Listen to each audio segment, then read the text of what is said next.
Olá para você que acompanha o SN Podcast. A gente está pertinho do Enem e a gente decidiu convidar aqui um cara que sabe tudo de Enem, né? Principalmente de língua portuguesa. O professor John está aqui conosco no SN Podcast. Obrigado, John, por ter aceitado o nosso convite para a gente bater esse papo sobre preparação, né? Sobre os medos, as angústias, né, do Enem. A gente está, inclusive, acompanhando um novo conflito, agora que é Israel versus o Hamas, né, que controla o território da Palestina. E, geralmente, esses assuntos da atualidade, eles caem em redação do Enem, né? Tem alguma chance de cair esse assunto na redação? Olá, Celes. Obrigado aqui pelo convite, obrigado pela oportunidade de estar aqui contigo novamente. De parabenizar pelo site, parabenizar pelo portal e pelo podcast, que é sucesso no estado do Amapá inteiro.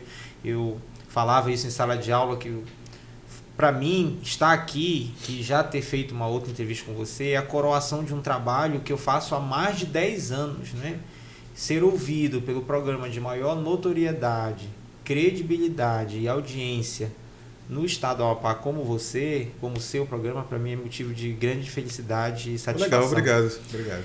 Dizer que língua portuguesa e redação são disciplinas bastante difíceis para as pessoas que não se preparam de forma adequada.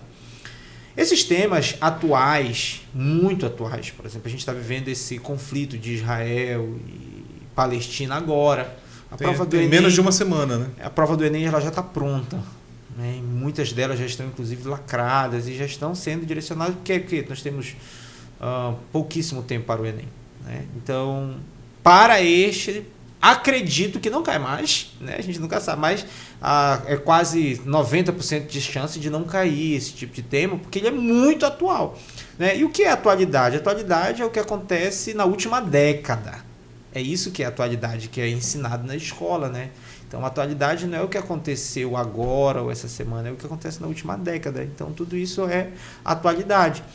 Mas, por outro lado, a guerra na Ucrânia é uma questão que pode cair tanto em geografia, que não é minha área, eu não sei até se vou me exceder aqui, mas em geografia, pode cair em história e pode cair também em redação. E quem sabe em sociologia e assim por diante.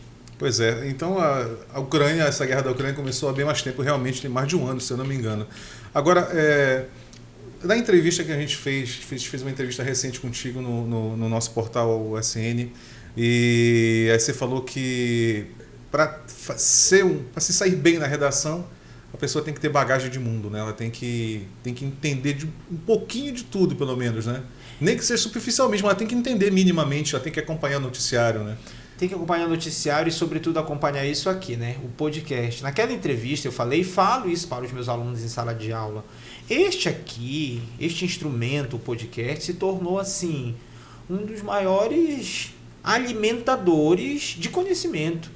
Porque, Celes, se eu digitar, por exemplo, na minha plataforma de música lá, podcast Inteligência Artificial, vai aparecer uma lista de podcasts falando sobre inteligência. Eu ouço 3, 4 podcasts daqueles ali, os podcasts eles não são longos, duram em média meia hora, 40 minutos. Já ouvindo 3 daqueles, eu já tenho muito conteúdo para falar sobre inteligência artificial. Embora eu não conheça quase nada de inteligência artificial, mas só de ouvir o podcast, as pessoas que vêm a podcasts, né? Elas são pessoas geralmente especialistas, são pessoas que dominam o assunto, são pessoas que já têm alguma tese, alguma teoria defendida. Então, ter bagagem de mundo significa isso: ouvir podcast, ler, assistir a jornais, né? Isso é ter bagagem de mundo e assimilar, claro, tudo aquilo que está em sua volta, né? E eu te dei um exemplo. Vou dar um exemplo aqui, eu posso até escrever sobre o microfone agora.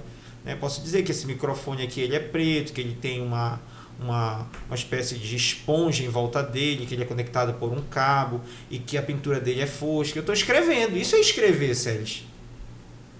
Agora, redação é diferente. Agora, a redação é dar opinião também. Porque, assim, eu entendo, caiu lá no tema de redação, o que você acha do conflito entre a Ucrânia e a Rússia? Aí eu tenho que explicar minimamente o que é o conflito e dar minha opinião sobre. É isso? Você tem que entender o conflito, falar superficialmente dele e opinar sobre o assunto. Então, quando eu te falei aqui do microfone, eu só estava escrevendo sobre ele, mas eu opinei sobre ele? Não. Outra coisa seria se você, que é um instrumento de trabalho, se você olhar esse microfone BM800 da marca tal, ele é mais importante para tal área em relação a esse tipo de serviço. Então, nota que é uma diferença. Eu fico imaginando assim, um candidato que se depara com um tema de redação e ele não sabe explicar nada sobre aquilo. Ele inventa alguma coisa. Qual é a saída ali? Ele tem que dar opinião, é técnica. É para isso que nós trabalhamos em cursinhos, em especial os cursinhos de medicina. A gente treina o aluno para... A redação você vai escrever quantas vezes no ano? Uma. Então, o segredo não está em você, em toda a redação, escrever uma redação diferente. Você tem que decorar uma redação. Uma técnica. É você decorar a palavra, decorar o conectivo, decorar onde vai ter vírgula, decorar onde vai ter ponto. É isso. Uma redação, falando agora de forma técnica contigo, Sérgio, ela tem que ter no máximo 30 linhas. Essas 30 linhas, elas têm que ser divididas em 15 pontos. 15 pontos. Não tem um ponto que as pessoas conhecem, inclusive, isso é uma dica para você que está em casa, né, nos acompanhando. As pessoas conhecem aquele ponto que a gente coloca ao fim da frase como ponto seguida, mas não é. O nome dele só é ponto. Existem só dois pontos, o ponto final e o ponto seguida. E existe o ponto em vírgula também. Mas o ponto em específico, aquele que nós aprendemos na escola como ponto seguida, porque isso veio da escola, eu tenho que ter 15 daqueles na redação. Ora, então, se eu tenho uma redação de 30 linhas e tem que ter 15 pontos, em média, eu vou ter aí uma frase, cada uma com 2 linhas. Tu entende? Aí é matemática. Na minha introdução, eu tenho que ter no mínimo... Ou seja, é uma métrica, né? É uma métrica. Na minha introdução, eu tenho que ter no mínimo 4 e no máximo 6 linhas. Eu não posso passar disso, porque senão foge a estrutura. É uma das competências que são cobradas no Enem. Então, redação é você opinar... Você vai dar uma opinião sobre o assunto. Só que não é uma coisa, Sérgio, de 7 cabeças para quem se preparou. Por que não é? Porque se tu decorou a estrutura mínima da redação, e eu estou falando dessa métrica de entender que a introdução é menor que o desenvolvimento, e dizer que tem de ter 2 parágrafos de desenvolvimento, pelo menos pode ter até 3, mas 2 é o ideal. Entender que a conclusão e a introdução elas têm que ter paralelo. Quando você olha... Você tem de ter, assim, paralelamente, a forma de ver aquilo simétricos. Tem que ter o mesmo tamanho. E tu vai entender que no desenvolvimento o tamanho aumenta, Sérgio. Então é métrica. Tudo isso aí é a estrutura do Enem. E o corretor da redação, quando ele vai corrigir, ele pega a redação, ele olha e aquilo ali já está valendo ponto. Se o aluno conseguiu seguir a estrutura... Ele vai contar não. O número de pontos? Não, ele não vai contar isso. Ele não vai fazer isso. O que ele vai fazer, quando eu te digo que ele já vai avaliar, é que ele vai olhar e vai ver se aquilo está dentro de uma estrutura. Você tem 4 parágrafos. No visual ali já... No visual ele já olha. Se o cara... No visual, não li a redação. Olhei aqui, opa, tem 4 parágrafos, ok. Deixou margem, ok. Olhei para o canto, não passou, ok. Olhei, não tem rasuras, ok também. Olhei, iniciou aqui com letra maiúscula, ok. Olhei para o parágrafo da conclusão, está lá um conector conclusivo, ok. Isso aqui, eu não li a redação. Mas aí depois vai ler a redação. Aí depois que eu já analisei isso... Aí eu vou para dentro da redação. Bora ver. Primeira coisa, eu quero ver se ele entendeu o tema. Uma introdução, para você que está em casa, o Célis não, que escreve muito bem, né? Uma redação, o que é cobrado numa introdução, por exemplo? O tema, a tese, que é a tua ideia, a tua opinião, e o encaminhamento já do teu desenvolvimento. Como é que isso acontece, Célis? Eu tenho que mostrar para o... Como é que o corretor vai avaliar se eu entendi o tema? Ele vai avaliar, porque eu tenho que dizer para ele que eu entendi. Como eu digo? Imaginemos que o tema seja violência nas escolas. E eu tenho que mostrar para o corretor que eu entendi esse tema. Como é que eu mostro isso para ele? Aí eu tenho que escrever a mesma coisa com outras palavras. Então eu coloco lá, como todo mundo começa, a redação, a maioria dos alunos, né? No Brasil, vírgula. Os atos de agressão em ambientes escolares torna-se frequente. Olha só. Eu não falei de violência? A agressão não é violência? Ambientes escolares não é escola? Ou poderia colocar em ambientes educacionais, tiraria a palavra escola. Então você mostrou, opa, já entendeu o tema aqui. Agora, qual que é a tese dele? Ponto. Coloquei um ponto. E isso é um problema no Brasil. Isso é um problema na sociedade, isso é um problema no país, isso é um problema na atualidade. Aí, quando eu falo isso é um problema, eu já estou dando o quê, Sérgio? A minha opinião. Eu já estou dizendo, olha, isso aqui está errado. Agora, se eu disser assim, isso passa despercebido, isso não é relevante, então aquilo não é um problema. Entendeu? Então daí eu começo a em que situação é considerado que o candidato fugiu assim totalmente do tema? Acontece isso muito, né? Quando o cara não domina o tema. Eu passei um tema, vou te dar um exemplo. Eu passei um tema de redação para os meus alunos sobre a valorização. Eu dou aula num preparatório gratuito lá em Santana, mantido pelo poder público. E aí eu passei uma redação para os meus alunos, Sérgio, que falava sobre a valorização do futebol feminino. A valorização do futebol feminino. E aí? Muitos alunos começaram a escrever que a mulher, desde a Revolução Industrial, que teve o dia 8 em que várias mulheres morreram, e que a mulher vem passando, que a mulher não tinha direito a voto, que a Constituição de 88... E o futebol... E que de acordo com o filósofo, e que não sei o quê. Nota que ele tem alguma coisa ali, né? Mas o objetivo não era esse. Eu queria saber do aluno se o futebol era ou não era valorizado no Brasil. Então ele tinha que pegar a redação, ou no mundo, atualmente, ponto.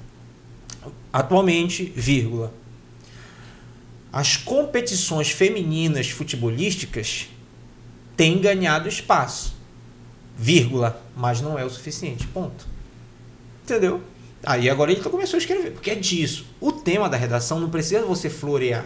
Quanto mais objetivo você for, mais nota você terá. No jornalismo a gente chama isso de linguiça. Né? Encher linguiça. Né? Você vai fazendo muito, enfeitando demais o pavão. E aí não vai colocando informação, né? Vai só adjetivando muito e fazendo o que chama também de nariz de cera. É começar uma notícia também com pouca informação. Na verdade, no jornalismo, a estrutura do texto de jornalismo, ela começa pelo lead.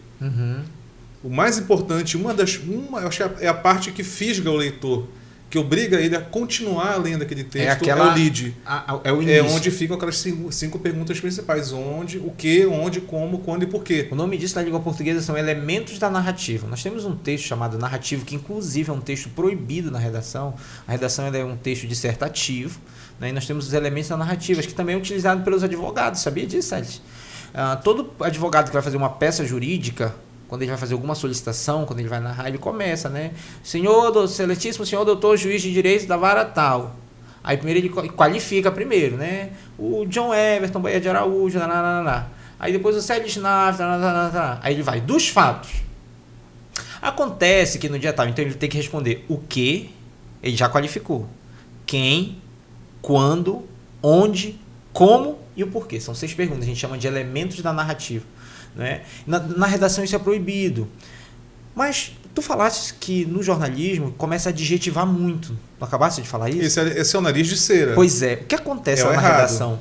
É errado também na redação, Sérgio. Quando o aluno diz assim, o Brasil é um país de grandes dimensões territoriais. A população é maioria de classe média baixa.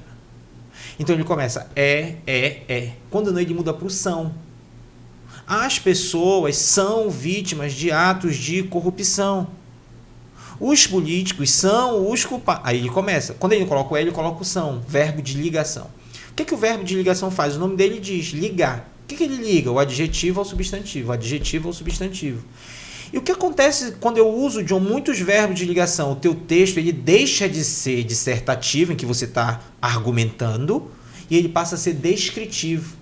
Então, é um relato. É um relato. Ele começa só a descrever os pormenores. E isso na redação não precisa. O que eu preciso é de objetividade e, sobretudo, você falou no início da nossa entrevista, John, tem que dar opinião sobre a redação? Tem. Você tem que ser objetivo, dar opinião, só que essa opinião não pode ser sua. Eu penso isso, eu quero aquilo. Nós precisamos mudar o mundo, nós precisamos...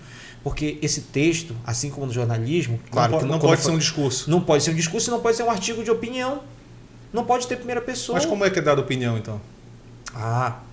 Pensa-se, acredita-se, busca-se, tu vai indeterminar o sujeito, tem que ser imparcial. Não é para escrever em primeira pessoa? Não, nenhuma redação é extremamente proibido o uso de primeira pessoa.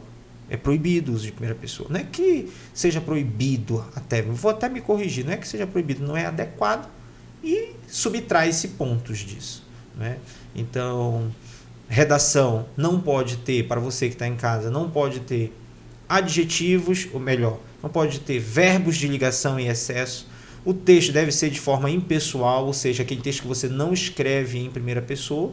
E, sobretudo, você deve ter objetividade. Achei curioso que você falou na entrevista para o nosso portal que você não ensina a pessoa, não ensina a língua portuguesa, você ensina como resolver a questão de língua portuguesa.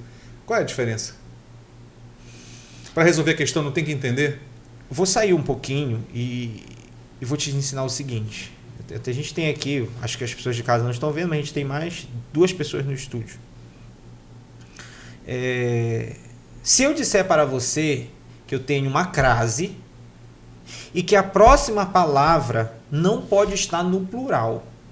Se o A estiver no singular com uma crase em cima, A, e a próxima palavra for casas, a crase é proibida. A, mulheres, a crase é proibida. A, pessoas, a crase é proibida. Então eu trago tudo que tem desse assunto na banca, coloco no projetor e digo, vamos ver se isso cai. Aí eu ensino essa técnica, olha, essa regra aqui. Bora para a questão.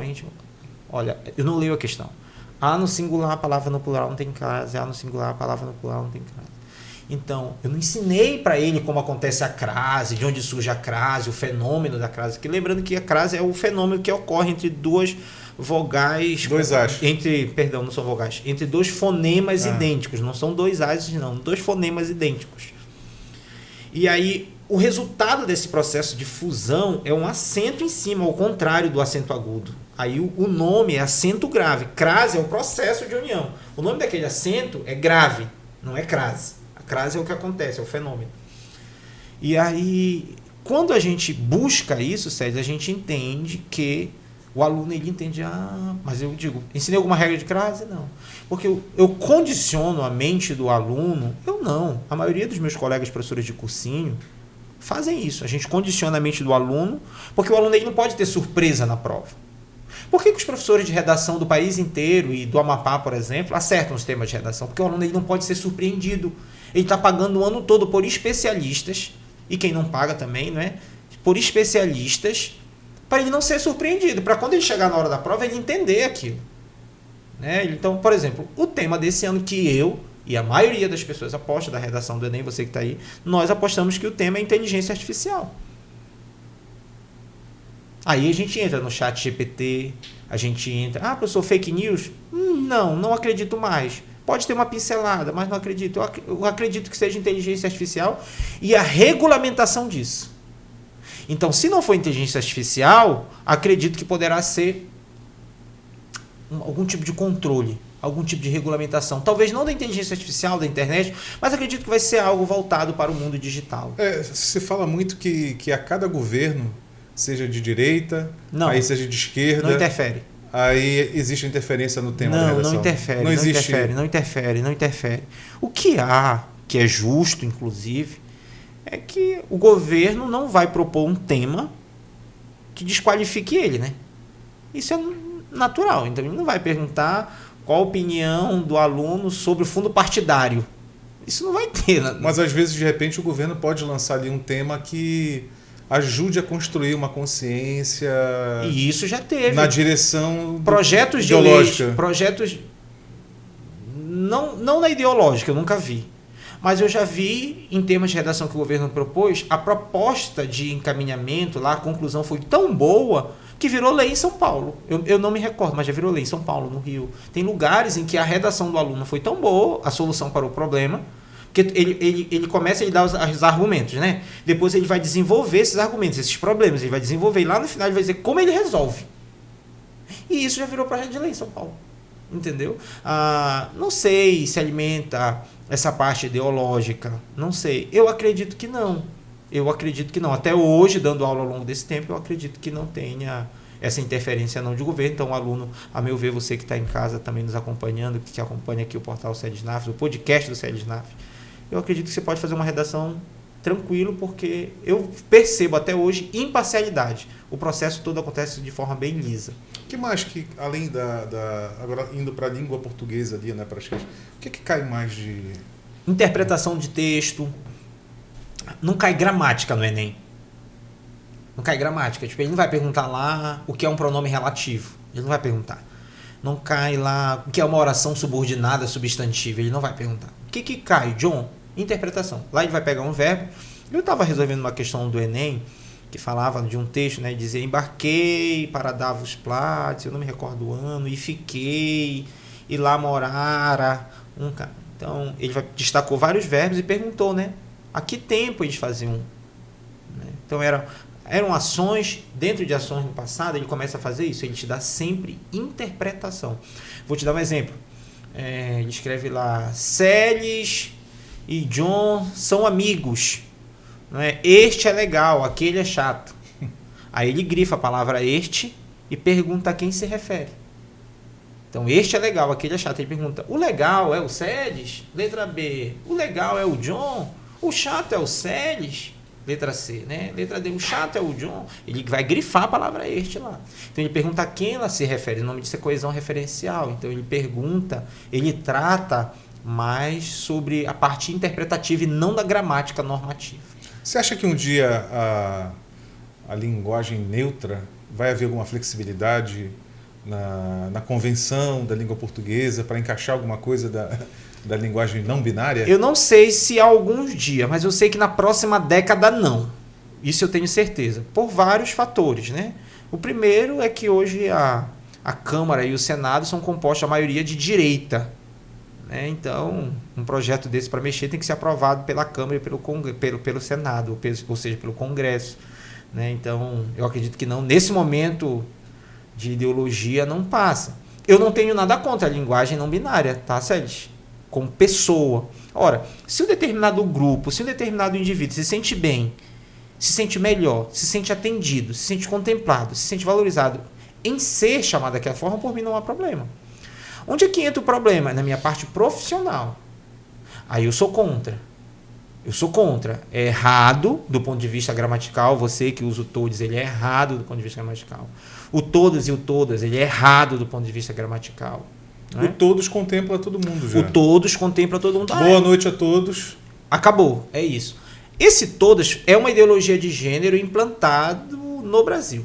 É uma ideologia implantada, perdão, houve erro de concordância. Eu lembro muito do Sarney, quando ele abria os discursos dele, eu era moleque assim, brasileiros e brasileiras, né?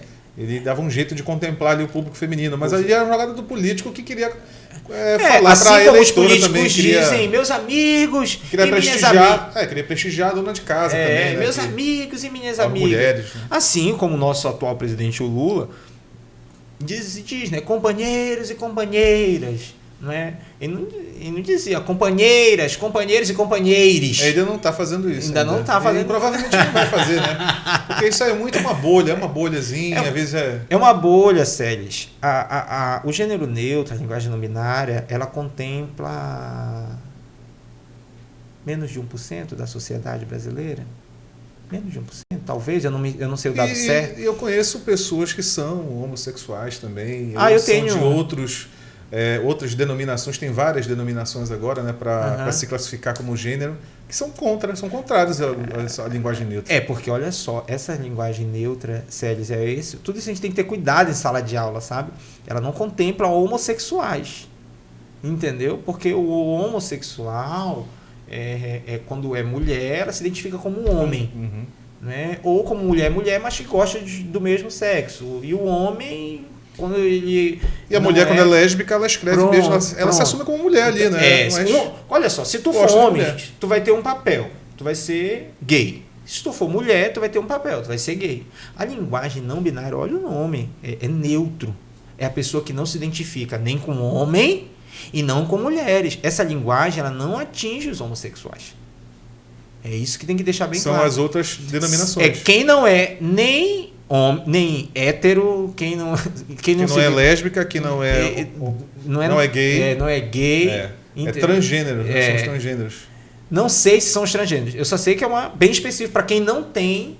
É igual aquelas pessoas. É melhor a gente não se arriscar muito, porque é um terreno. Mas é igual aquelas pessoas que também não conseguem ter apetites sexuais. Umas pessoas que não têm, que não.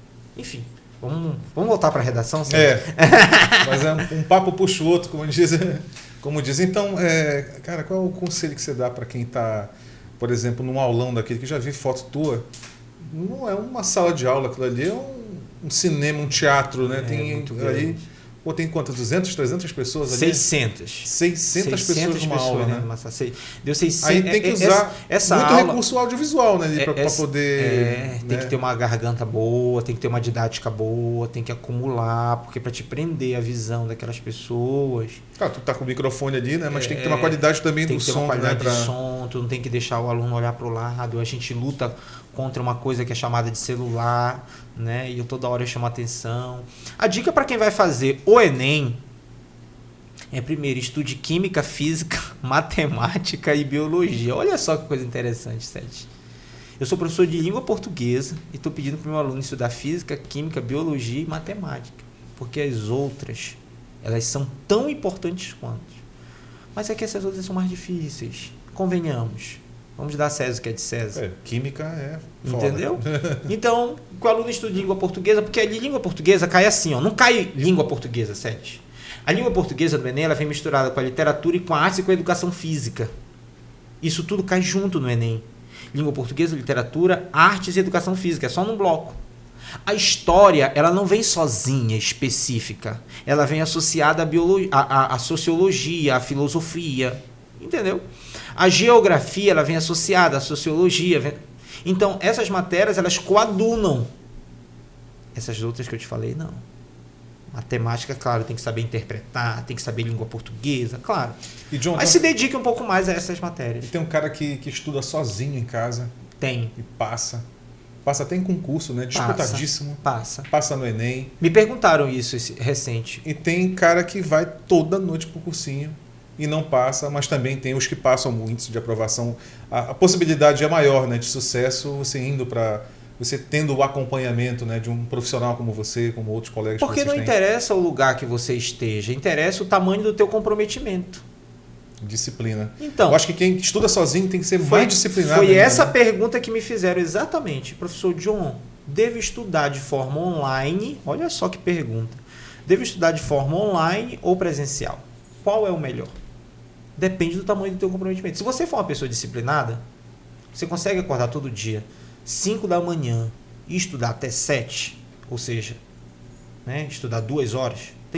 São horas líquidas, tá, Célis? Como é hora líquida? Vou pegar uma água. Apertou um play aqui no cronômetro. Foi lá, pegou água, voltou play de novo.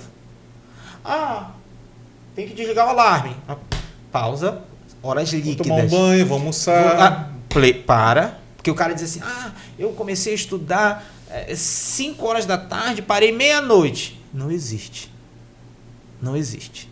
Eu dou aula para isso. Líquidas? Não. Ele parou para tomar um café, ele deu uma olhada no WhatsApp, aí já não conta mais, ele já não está estudando líquidas. Aí o aluno perguntou, professor, é melhor presencial ou online? Depende do tamanho do comprometimento. John, eu só consigo estudar online. Eu gosto de estudar online. Eu sou formado em Direito também. Tem a galera que fica no WhatsApp, no telefone, enquanto tu tá dando aula, porque é meio incoerente isso. Tem, porque... O sujeito está pagando para participar de um cursinho e ir toda noite para lá. E ainda ficar na rede social. Nas minhas aulas em específico, eu não tenho esse problema. Os alunos, eu consigo prender um pouquinho a atenção dele. Mas nós temos isso, acontece com 80% dos alunos. Né? O telefone, ele passou a ser parte do teu corpo. Né? Então, ele é uma parte, ele é uma extensão do teu corpo mesmo. É algo que tu tem que estar toda hora ali sentindo ele. Né? Então, eu digo, para quem quer estudar online, né, é bom, e quem quer estudar presencial é bom. Você tem que fazer uma autoavaliação. O que é que eu faço? O que é que eu sou? Como é que eu me comporto? Aí dá para você estudar de forma online, dá para você estudar de forma presencial.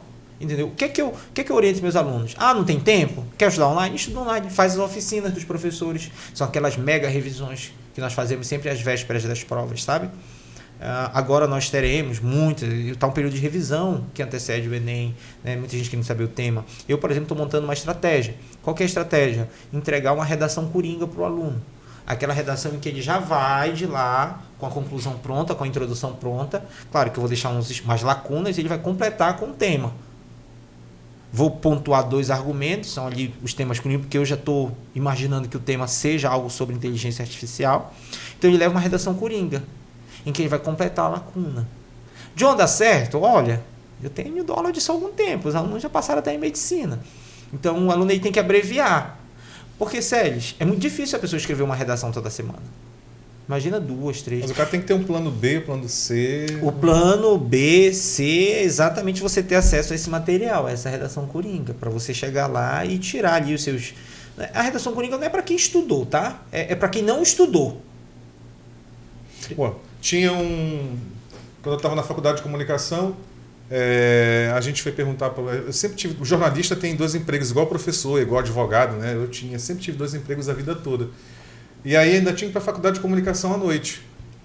E aí eu falei assim, eu e um colega meu fomos perguntar para o professor, o que vai cair nessa prova? A gente está preocupado porque a gente não tem tempo de estudar, a gente trabalha de manhã no jornal, à tarde vai para a televisão, e à noite vem para cá. E aí ele perguntou para mim, o que vocês estão fazendo de meia-noite às 6? Estuda, pô, estuda. Então não sei se é produtivo estudar de madrugada, não sei mais. Eu entendi a mensagem ali, cara. Tem que se sacrificar mesmo. Tem que se sacrificar, e produtivo, como eu falo, depende do tamanho da tua necessidade. Então, se tu tá com uma prova que tá chegando, que nem a prova do Enem, eu falo isso em sala para os meus alunos. Eu não sei se posso falar isso aqui, Sérgio, mas se eu não puder, depois você edita aí. O Enem só passam os melhores. Se você não passou, é porque você não é um dos melhores. Eu falo isso em sala. Lógico. O Enem só passam os melhores. Professor, não passei. Você não é um melhor. Naquele ano. Vírgula, naquele ano. Aí você pode, ano que vem, se dedicar e tentar de novo. Ei, Sérgio, eu tenho um aluno que passou em medicina, que estava estudando comigo há 6 anos. Mas passou. Tem aluno que estava no cursinho há 4, 5 anos. Mas passou. Porque não foi o melhor naquele ano, mas foi melhor no outro ano. Aí ele foi melhorando. Porque os cursos mais concorridos da Unifap, primeiro é medicina, né? Medicina, aí depois vem direito, vem as engenharias, vem não sei o quê, enfermagem, lá vem os outros cursos, né? Para te passar em medicina, direito, esses cursos das engenharias, lá os mais tops, sabe? Os cursos mais concorridos, relações internacionais. Tu não precisa ser bom numa matéria. Tu tem que ser bom em todas. E é bom mesmo. Não existe tu fazer o Enem e passar por sorte, Sérgio. Entendeu? Se você não foi o melhor neste ano, Enem, eu também falei assim, é igual ao carnaval. Tem todo ano. Então, se não deu nesse ano, continue tendo no ano que vem. Só que o aluno, isso é bom falar sobre a psicologia, a mente do aluno. O aluno sofre. Ele sofre pressão da família. Ele sofre pressão do professor que está lá na sala de aula, que nem eu, dizendo, olha, se tu não passar é porque tu é um dos melhores. Mas às vezes o aluno sofre pressão dele mesmo. Ele sofre Acho que é a pior das pressões. Eu tenho que passar. Aí tu chega em casa... aquela angústia. Aí tu chega em casa, e aí, meu filho, teu pai pergunta, e aí, vai dar esse ano, né, meu filho? Porque o menino já está há 2 anos estudando. E aí, meu filho, esse ano vai dar, né, para passar, meu filho? É uma pressão, né? É uma pressão do pai. Pergunta. E aí, meu filho, vai estudar de novo. Quero ver no fim do ano, hein? Depois de tanto estudo, que estuda de manhã, estuda de tarde. São comentários que não tem maldade alguma dos pais. Esse ano vai, né? Sabe? Não tem mas só que o aluno edifica aquilo. Aí lá na escola, ele tá vendo. Aí olha só, lá na escola, lá no cursinho, ele pega, ou na escola pública, ele tá sentado aqui. O professor Evandro Guedes, um professor do AlphaCom, e o Wendel Carvalho é um grande player da internet. O Evandro Guedes diz assim, leão anda com leão. E o professor também, o Wendel Carvalho, diz que aves de mesma plumagem voam juntas. O menino, ele chega lá, ele tá aqui. Esse colega aqui do lado dele tá faca na caveira. O moleque tá estudando virado giraia. Esse outro aqui tá estudando virado giraia. Como é que ele fica? Ele fica entre a cruz e a espada. Ele só tem uma opção para ele. Qual é? Estudar também. Aí ele recebe pressão dele, ele recebe pressão dos colegas, ele recebe pressão dos professores no cursinho, porque nós queremos a aprovação do aluno. A gente vive disso, Sérgio. A gente vive de resultado. Quanto mais passar, melhor melhor professor, melhor... Olha, esse aqui era meu aluno. Eu assino até contrato de exclusividade com os meus alunos. Não, só eu vou poder usar teu nome na redação, tá? Tá bom, professor. Entendeu? Aí recebe pressão da família, o psicológico, aí tu imagina. Eu tive um aluno que no dia da redação deu uma infecção intestinal nele. No dia, ele chegou... nervoso? De tão nervoso que ele estava, ele não conseguiu desenvolver a prova. Ele falou, professor, eu pedi para sair, não dei conta, passei mal. E no ano subsequente, caramba, tu ia passar. E no ano subsequente ele fez e passou. Isso não pode ser igual brochar. O cara broxou uma vez, aí fica ali pilhadão, eu não posso broxar nessa próxima agora. Eu não sei, porque eu nunca brochei. Então eu não tenho essa experiência. Eu não tenho essa experiência, né, de broxar. Não sei se você já tem. Sim. Aí, mas assim, Celes, o que a gente orienta o aluno? Uma semana antes, 3 dias antes, ou vai melhorar 3 dias antes, põe o pé no freio, amigo. Já deu. Quiser dar uma lida de leve, vai, mas já chega. Pé no freio, relaxa. Vai para uma academia, caminha, te alimenta bem nos dias que antecedem a prova, porque no dia da prova tu não consegue te alimentar, sabe? Extravasa um pouco essa energia. Agora isso eu posso falar, Vai namorar, né? Vai namorar um pouco, sabe? Relaxa, sabe? Dependente da crença da pessoa, procure lá, se você for evangélico, se você for católico, se você for da Umbanda, se você for espírita, sabe? Tenta te conectar com alguma coisa que te mantenha calma, pede calma. O aluno tem que estar calmo no dia da prova, ele tem que estar sereno. Essa é a palavra. Professor, brigadão. Obrigado, Sérgio. Papo super cabeça aqui sobre o Enem, sobre língua portuguesa, sobre um pouquinho da vida, da angústia de quem está se preparando muito para fazer o Enem desse ano.